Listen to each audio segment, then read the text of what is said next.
Hai geng, bertemu lagi kita. Saya Lofa Farah Al-Palabana akan berkongsi kisah seram yang dilalui oleh Farid di mana dia diganggu oleh hantu rumah lama. Farid merupakan lepasan universiti di mana dia sedang mencari pekerjaan pertamanya. Tidak lama lepas itu, Farid mendapat pekerjaan di sebuah pekan. Jauh dari rumahnya, Farid berusaha mencari rumah berdekatan tempat kerjanya. Dan Farid mendapat sebuah rumah yang murah untuk disewa. Dia langsung setuju sewa di situ kerana murah dan dekat dengan tempat kerjanya.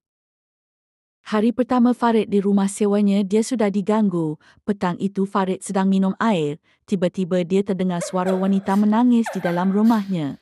Farid mencari dari mana arah suara itu, tetapi suara itu hilang dengan tiba-tiba. Farid menganggap itu hanya perasaannya sahaja, maklumnya dia sedang kepenatan. Pada jam 8 malam, Farid ambil keputusan untuk mandi. Masa dia sedang mandi, dia perasan ada bayang-bayang hitam di tingkap bilik mandinya.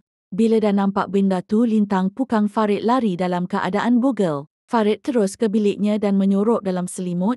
Dia terus tidur sehingga esok pagi. Lagi menyeramkan, Farid terdengar suara wanita menangis dari dalam bilik mandinya. Farid diganggu hingga lewat malam, sehinggalah dia tertidur sendiri. Keesokannya, Farid bangun dalam keadaan mengantuk gila babing. Akibat diganggu, Farid tidak dapat tidur dengan tenang. Di tempat kerja, Farid terasa amat-amat mengantuk. Ini pula hari pertama dia bekerja. Malam seterusnya, jam 11 malam, Farid sedang membaca buku. Tiba-tiba dia terdengar suara perempuan memanggilnya. Dia ketakutan dan membaca beberapa ayat Al-Quran, tapi bunyi itu tetap ada. Tiba-tiba, satu sosok wanita berpakaian kina muncul di belakangnya. Farid kaget dan kakinya kaku tidak dapat bergerak. Wanita itu mengeluarkan suara yang menyeramkan, seolah-olah menangis kesakitan.